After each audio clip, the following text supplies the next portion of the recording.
السلام عليكم ورحمة الله وبركاته. ازيك يا حبايب قلبي؟ عاملين ايه؟ يا رب تكونوا بخير وصحة وسلامة وراحة بال.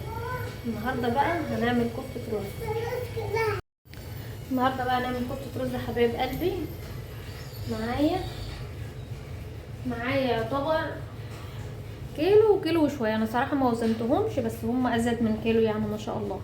مسكتهم كده الاول، نقيتهم وغسلتهم وتصفوا كويس في مصفى، وبعدين فرطتهم كده على صينيه على فوطه من المطبخ نضيفه، وطحنتهم بالمطحنه اللي هي بتاعه البخار. تمام، خليته ناعم قوي كويس جدا زي ما انتم شايفينه كده. بتنقعي بس الرز نص ساعه وبعد كده بتصفيه وبتغسليه وبتعاملي معاه عادي، هيتفرم معاكي على طول في المطحنه.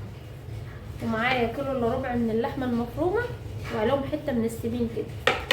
تمام، وهنا ب30 جنيه خضره انا فرماهم في الكبه على فكره. ومعايا كيلو من البصل. هنسمي الله. اللهم صل وسلم وبارك عليك يا حبيبي يا رسول الله. هنزل بالبصل.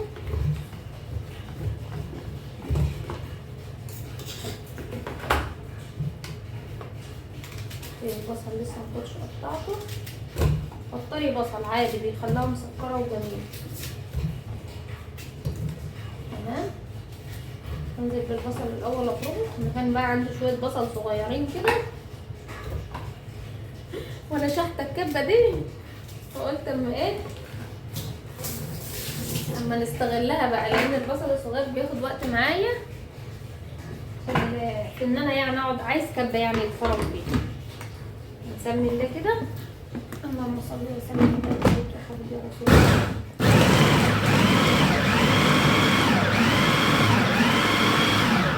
ما شاء الله الله. انا مش هفرمه قوي ما شاء الله. اللهم صل على النبي.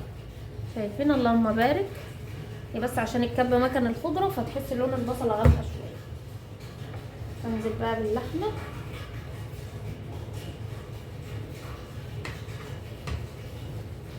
اللحمه برضو مش فكه قوي، هي فكه يعني فيها كده سقوعيه بسيطه. تمام،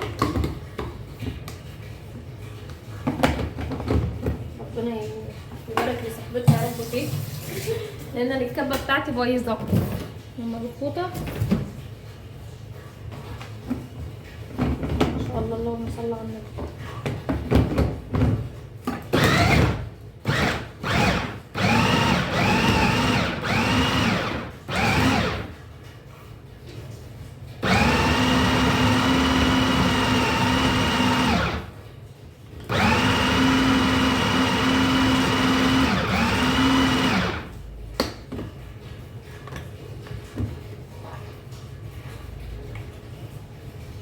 انا هفرم اللحمه كويس.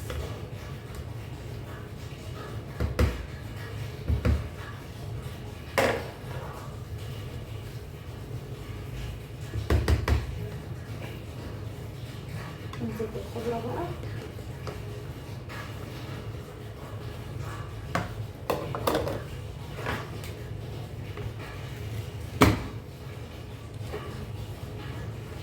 انا عايزه اللحمه مع الخضره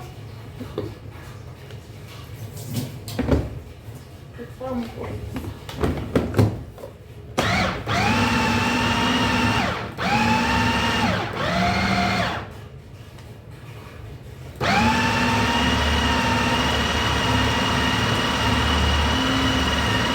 هنا بقى انا فرمتها.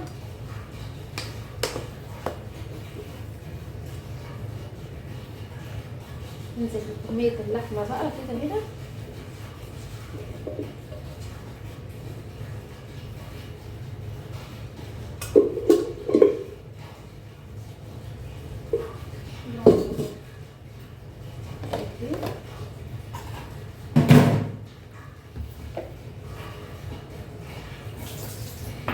انا كده لسه هفرم وش تاني على كده. احط بقى شويه توم حلوين كده زي ست البنات. ومعايا كيس خلطه من بتاع الكفته العادي، وهنا كيس خلطه من بتاع كفته الرز. صلوا بنا كده على النبي. اللهم صل وسلم وبارك عليك يا حبيبي يا رسول الله. هو مكاننا اول شويه دقه بقى حلوين كده. تمام. همسك بقى كل ده ادعك وارجع لكم تاني. قلبتها شويه اهو، هفضل اقلب فيها كده لحد ما كل الخليط ايه يلف في بعض، مش هسيب فيها حاجه فيها ايه تفلات ولا اي حاجه. خلصها وارجع لكم. شايفه يا ست البنات اهو، ولازم الخضره تبقى طازه مش في الفريزر. قلبتها كويس. نجيب هنا بقى الكبه تاني، حط بقى شويه بشويه مش هتكتر عشان الكبه طبعا اول حاجه، وفي نفس الوقت ايه عشان تتفرم معانا كده كويس. تمام. بسم الله. جيب بقى الخليط ده كله كده في جنب.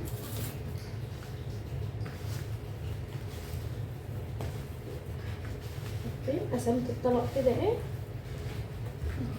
نصين وهفرم. استنى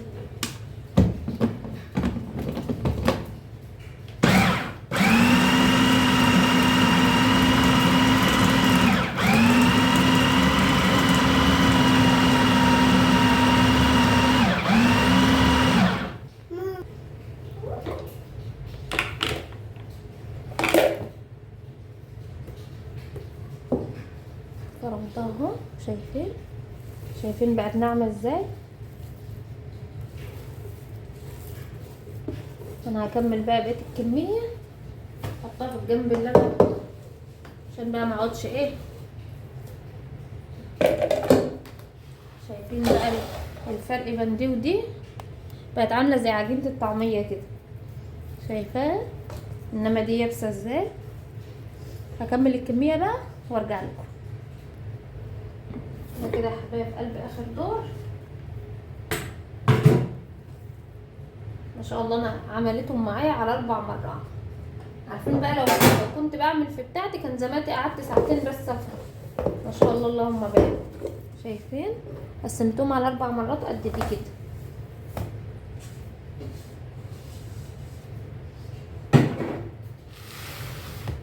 شايفين نعوميتها بقى ولونها اخضر ازاي.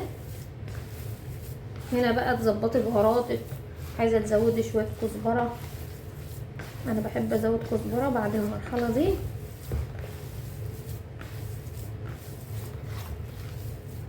اللهم بارك ما شاء الله. تمسكيها بقى اغسل طبعا. عايزه بقى تعمليها طويله تعمليها مدوره اللي انت عايزاه. طبعا ايدي بتلزق عشان فيها ايه بوقع عجين.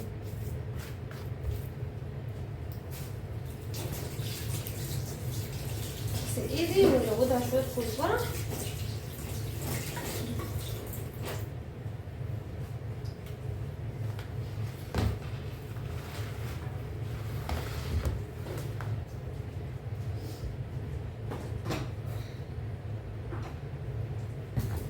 شويه كزبره وشويه فلفل اسمر مش كتير. وكان عندي بقى كزبره كمان حصى كنت حمصت لها شويه وبقت ايه بقى اوعى وش. هنا بقى احط نقطه زيت كمان. لا اله الا الله عشان ما يعيش تلزق في ايدي بقى. نقطه بس صغيره كده.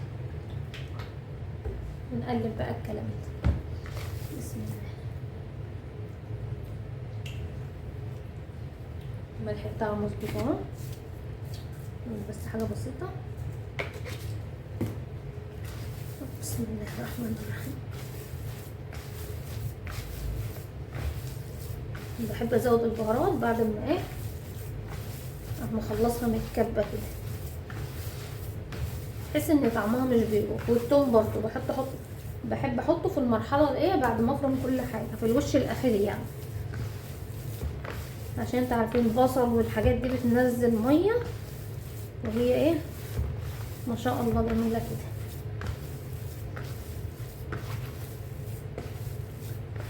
دي بقى تقدري بقى تصبعيها تطبخي منها في نفس اليوم. لو انت عايزه تقللي الكميه عن كده براحتك، تعملي الكميه اللي انت عايزاها.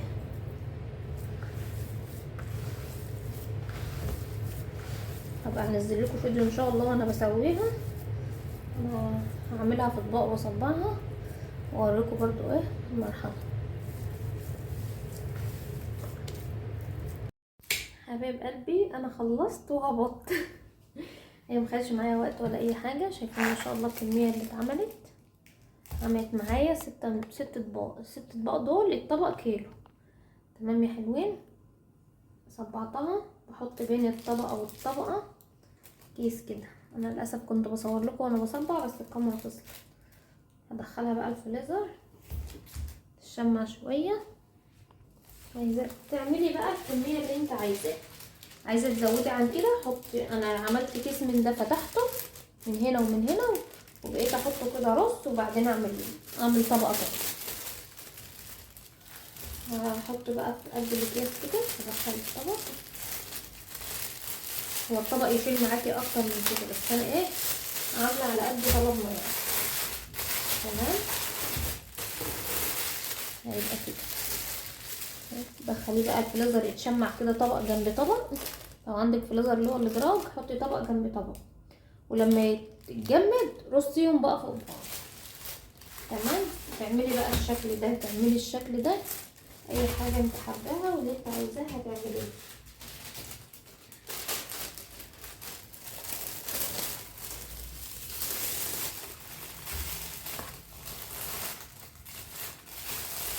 عايزه اقول لكم على حاجه برضو وانتوا بتعملي. انا كنت بدهن ايدي زيت واخد القطعه واعملها. شايفين كل الصوابع متساويه قد بعضها. مفيش واحد كبير واحد قصير كله سوا بعض. وكده حبايب قلبي نكون وصلنا لنهايه الفيديو.